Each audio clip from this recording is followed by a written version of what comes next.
Hello students, good morning to all of you. Students,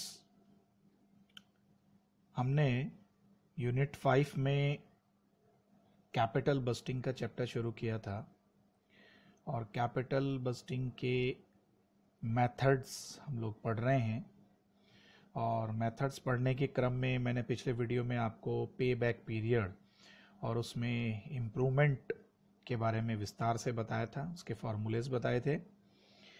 आज उसकी आगे और जो विधियां हैं हम उनके बारे में बात करेंगे। स्टूडेंट्स, कैपिटल बस्टिंग का जो दूसरा इंपॉर्टेंट मेथड है वो है average rate of return method, जिसे हम रिटर्न ऑन इन्वेस्टमेंट मेथड भी कहते हैं।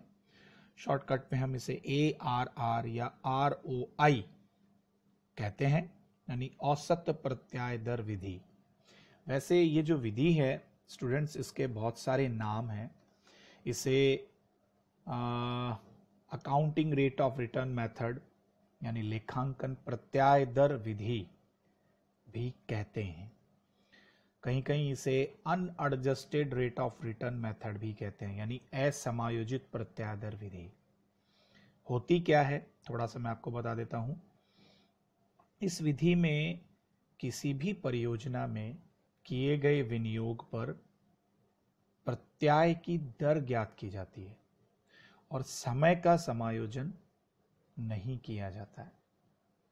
जब हमारे सामने बहुत सारी परियोजनाएं उपलब्ध होती हैं विकल्प के रूप में और उनमें से किसी एक को चुनना होता है, तो सारी परियोजनाओं की जो प्रत्याय दर है यानी रिक्वायर्ड रेट ऑफ रिटर्न है वो ज्ञात की जाती है, और जिसकी प्रत्याय दर यानी रिक्वायर्ड रेट ऑफ रिटर्न जिसकी सबसे अधिक होती है उस परियोजना को हम स्वीकार करते हैं।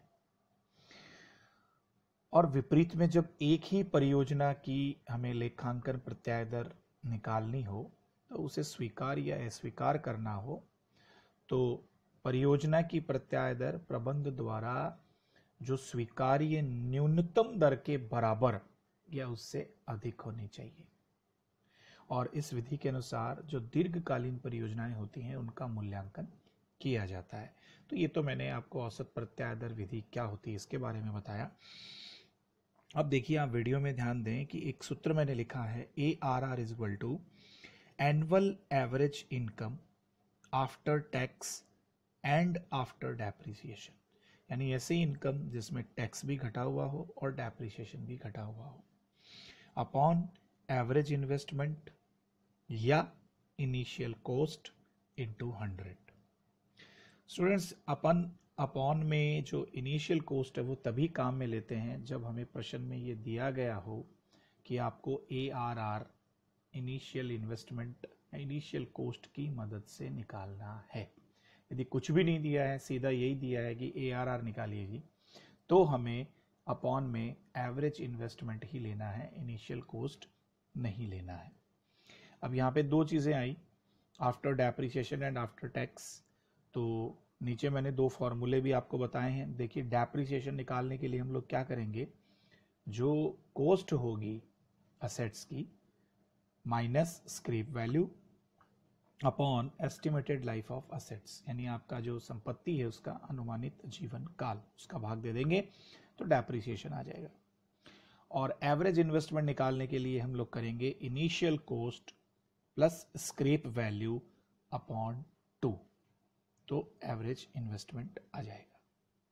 ओके, तो इस प्रकार से हम ARR निकालेंगे। अब जो अगला मेथड है, तीसरा मेथड, वो है नेट प्रेजेंट वैल्यू मेथड, जिसे हम हिंदी में शुद्ध वर्तमान मूल्य विधि भी कहते हैं। ओके, अब देखिए यहाँ पे ये जो आपका मेथड है ये तीसरा मेथड है, शुद्ध वर्तमान मूल्य वाला, और इसमें समय जो होता है ना वो बेस होता है, यानी समय समायोजित प्रत्याय दर पर आधारित जो पूंजी व्यय होते हैं उनके विश्लेषण के लिए हम इस मेथड का यूज करते हैं, इस मेथड को हम लोग काम में लेते हैं।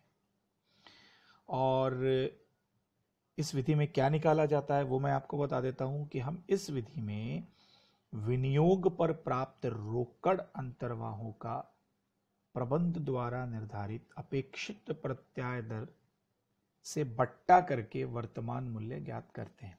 यानी सिंपल सी भाषा में मैं आपको बताऊं तो जैसे आप नेट प्रॉफिट निकालने के पहले ग्रॉस प्रॉफिट निकालते हैं, ऐसे ही नेट प्रेजेंट वैल्यू निकालने के पहले आपको प्रेजेंट वैल्यू निकालनी है।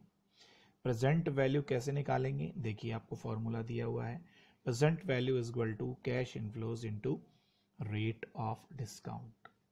डिस्काउंट की जो रेट दी हुई होगी उसको कैश इनफ्लो से मल्टीप्लाई कर दीजिए, प्रेजेंट वैल्यू आ जाएगा।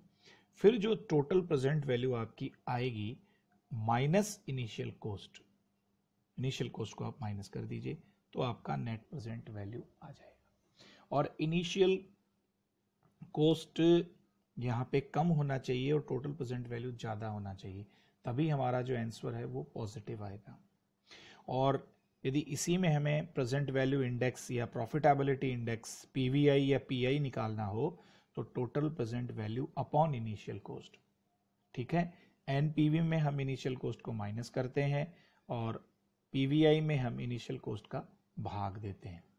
यहाँ पे जो ध्यान में रखने वाली बात वो ये है कि हमारा एनपीवी का आंसर यदि पॉजिटिव आता है ना, और पीवीआई एक या एक से ज़्यादा आती है तो हम बोलेंगे प्रोजेक्ट शुड बी एक्सेप्टेड।